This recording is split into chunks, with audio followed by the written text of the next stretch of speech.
wanted to take a minute to answer one of the comments that's going to be longer than like an intro for a video. So this is its own video, easily skippable if you just want to see reactions. Feel free to write your own long questions that maybe I can answer in a video. I always like, I don't think we'd ever do wrong with extra One Piece content, right? So, but this one comes from Hunter Stone. He's talking about how the series is political. Some of the topics covered so far: justice, leadership, freedom versus anarchy, colonialism, indigenous issues, healthcare, revolution and revolutionaries, government corruption, police corruption, slavery, racism, classism. And probably a few I forgot to mention. Did I know it was a political show before starting it? No. I mean, but I didn't really know anything about it. What did I think it was before I started it? I guess I knew it was about pirates. And of course, I'd seen Luffy's face. I think Luffy's the only one I'd seen. It's possible, I wasn't really paying a whole lot of attention. I knew I would see Luffy and other people, and got the impression it was a woman and some dudes, right? That's about all I knew. So I just didn't know anything about it. So never gave it a second thought. It said, if somebody asked me what I think it was, well, anything that runs this long, you're probably going to end up talking about everything. We're having hundreds, thousands of episodes. If you're not eventually touching on every part of the human experience, you're doing something wrong. Supernatural ran for 15 seasons. They touched on everything. I'm trying to think of some other examples. Bonanza, wasn't that on for a really long time? Never seen it. I have no idea. Kind of doubt they touched on racism back in the 60s. So, although they could have. Star Trek did. So, I don't know. I mean, I wouldn't have been surprised. I mean, like anything that runs this long now, if you were just starting it, if the series started today and we didn't know how many seasons it was going to do, that's a whole different story. If you only got a couple of seasons and it's this kind of show where basically it's a lighthearted pirate thing, you're not going to be expecting anything heavy, right? As far as he asked me when did I figure out it was a political show, I have no idea. I mean, it just again though, I don't know that we can separate these things, right? Because this isn't by design any specific kind of show. This isn't a show we're going to talk about racism. We're going to talk about classism.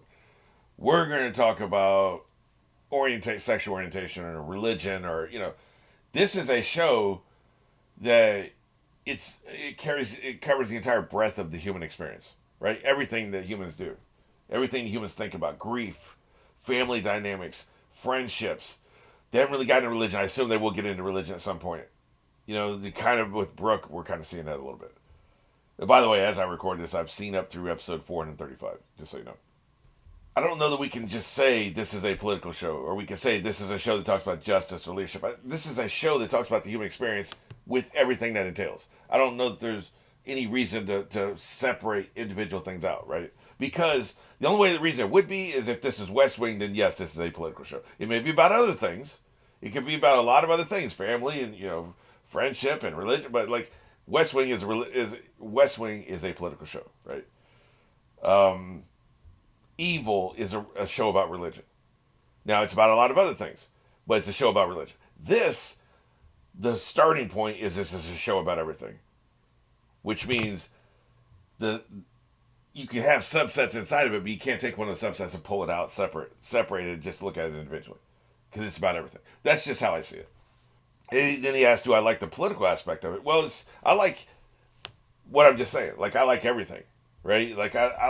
I like shows that comment on everything. I don't really like the narrow focus. That's the reason I haven't watched West Wing, is because it's just politics. Now, I'm sure it is about other things, but it's primarily politics. And especially if you're going to have a show running this long, you want it to be about everything, right? So there's nothing they've dealt with or they've talked about that I hated. Why are they talking about this? Because they're talking about everything. So I'm approaching this maybe from a different place than Hunter's approaching this. How do I think they covered the topics above? Well, and then let's skip to the next question first. Any prediction of what else they might cover? Well, they haven't really covered religion yet, so they're going to do that. Another part of the human experience is being a parent. I don't know that the show's going to run long enough that we're going to do that from Luffy's point of view. Now, he has his father, so we can talk about parenthood from that direction, but there are two directions in parenthood. There's up and there's down. I've never had kids, so I've only experienced it up, like Luffy, right? He's only experienced it up. Some people experience up and then down. And as far as how do I think they've covered the topics above, here's what's the most interesting part of all these questions. Luffy doesn't give a shit. And this is Luffy's story. Who have we been staying with the whole time? Like, yeah, the crew leaves and we get an episode or two with him, or Luffy be in a snake so we get an episode or two without him. He'll be unconscious so we get an episode or two without him. I think the longest we've ever gone, like straight, no filler, just straight canon episodes, the longest we've ever gone without Luffy participating in the plot is 6 or 8 episodes, at the most. This is Luffy's story. And Luffy doesn't give a shit about anything we're talking about here. He doesn't care. He doesn't care about... Now, that's a very broad statement. He cares about justice, clearly. Like, he gets pissed off when he sees injustice.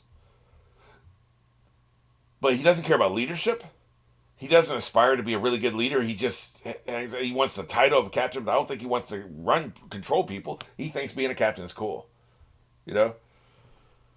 And as far as like freedom versus anarchy, colonialism, indigenous issues and revolution and, government corruption, police corruption and slavery, racism and all this stuff. I mean, if you ask him, hey, is slavery bad? Of course, I assume he would say yes. But we don't see him engaging with any of these topics. These things are happening on the periphery, or they're happening outside of him. His father's a revolutionary, and Luffy doesn't give a shit about revolutions. Ace is basically a revolutionary, if not an anarchist. And he doesn't care about that. Like, he doesn't land on an island with the intent to topple government. He didn't hit the Celestial because the Celestial is a systemic asshole. It has all these systemic things in place to step on people. He didn't hit him because he was a slave runner. He hit him because he was an asshole. And he didn't like what the guy was doing to his friends. So, Luffy doesn't care. So, we have to engage with these themes and with this commentary on a secondhand level. Now, I assume where this is going is at some point Luffy will start to care about some of these things. He'll care about the revolution. I assume he'll probably end up being a revolutionary. He'll probably end up toppling the world government is what I'm thinking is going to happen. But we're not there yet. So we can't really speak to how this show covers it. I assume the author's opinions are pretty much in line with most people's opinions. If you just do a broad spectrum poll, slavery bad. Well, yeah, equality good, government corruption bad, right? Like, I also don't think that it's an author's job to really make a moral judgment call. If that happens during the course of the story, that's great, right?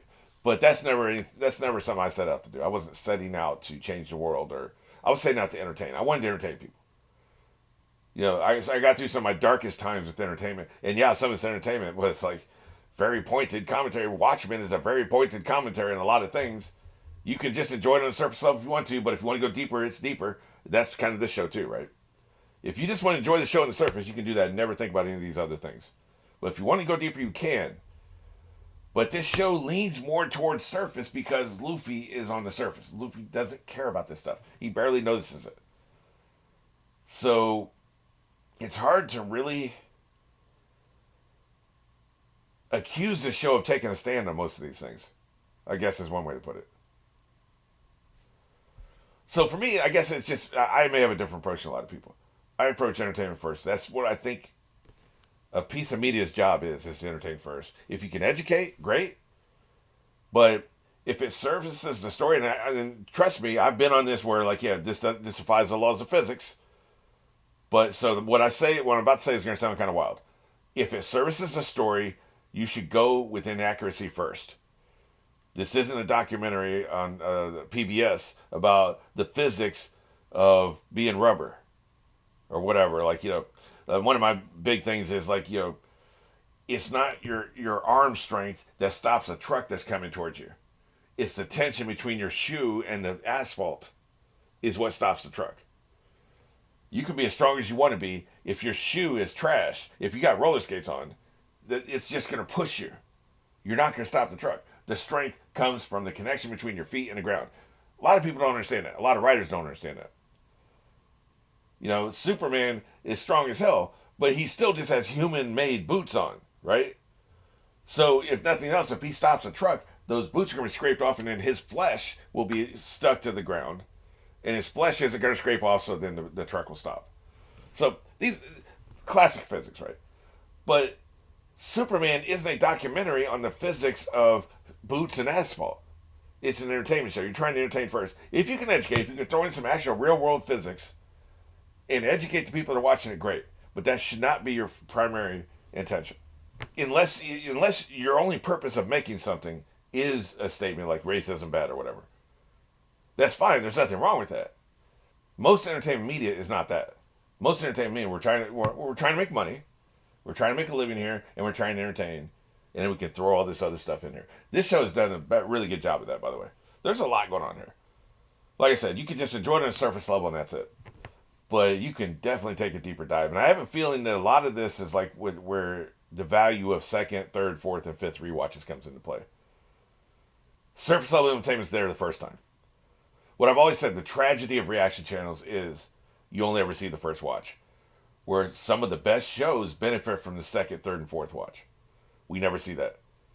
What more would I get out of Bojack Horseman if I watched that second time? Well, I should, but you'll never be there for that. You won't see how I engage with it a second time through. I think that's a tragedy, but we just, we only have so much time in the day. There's 1,000 episodes of this. Could you really sit through 3 watches of it by the same person? I doubt it, right? So I don't know if this answers any of the questions. I think Hunter is engaging with this Hunter sees entertainment a different way than I do, I believe. I'm coming at it from as a content creator, as a writer, producer. A lot of times you'll see various fringe elements accusing, filmmakers and storytellers, well, they have an agenda. Unless the writer is a hack, like a complete hack, their agenda is to entertain. I just believe that. Like, maybe I'm naive, and I'm sure there are exceptions. But I promise you, 90 or more % of the time, what the writer is trying to accomplish is to entertain you. Like, they're trying to make a living and they're trying to entertain you. And most writers, because I've talked to a lot of writers, I've been in Hollywood, I've talked to Hollywood writers. I know some.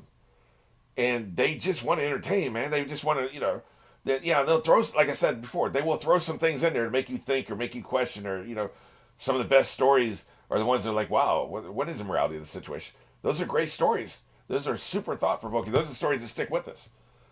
But they don't have a effing agenda, man. Like, they just don't. Like, and if you think they do, you just don't understand the process. You don't understand writers.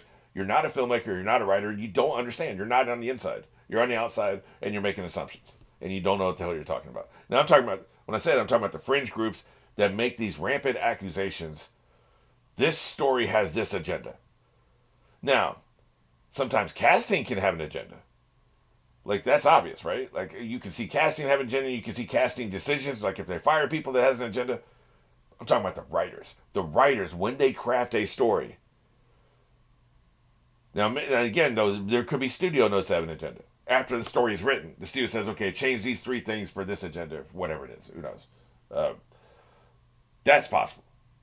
I'm talking about the writers. I'm talking about base level writer producing the original drafts. There is no effing agenda. And if you think there is, you just don't know what they're talking about.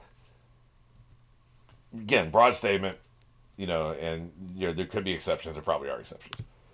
But big picture, that's just how I see it, right? So, bringing it back to One Piece, this really is, like I've said before, this is a magnum opus. This is the pinnacle masterpiece of entertainment. Of story. It'll be the longest story. It'll be the most cohesive story. Assuming he sticks to landing, but there's no reason to think he won't. With the most number of characters, the most number of locations, like this is record-breaking stuff we're seeing here. We're in the midst of this. This is like watching the last couple years of Joe Montana's career, the last couple years of Tom Brady's career, watching Leonardo da Vinci create his last couple statues, right? Albert Einstein having a conversation with Albert Einstein as he's writing his last formula on the chalkboard. Like that's what we're seeing here. We're we're in the, and I don't know if people appreciate this enough. The genius of this person. I'm not even halfway through his story, and I can already tell you this, right? Like the genius of this man. What we're seeing here will never be seen again. There will never be this again. This will never happen again. Nobody will ever tell a story for 25 years. Nobody will ever tell a story this long with this many characters, with this much locations, and have it be anywhere near coherent. Soap operas run for 30 years. Do you think that's a coherent story for 30 years? Give me a break. So, like, we will never see this again, and I hope people appreciate this. I think they do. But we're, like, literally watching the last couple brushstrokes on the ultimate masterpiece of a super genius. A once in 10 generation super genius we're talking about here. I mean, you can say I'm Dick Riding if you want to. Like, I'm just saying, man, this is just, people don't get appreciated in their own time. You know, Van Gogh wasn't appreciated in his own time. Poe, Edgar Allan Poe wasn't appreciated in his own time. Some of these people, they didn't get the appreciation when they were alive. Fortunately, this guy has, right? So yeah, that's pretty much my thoughts on this.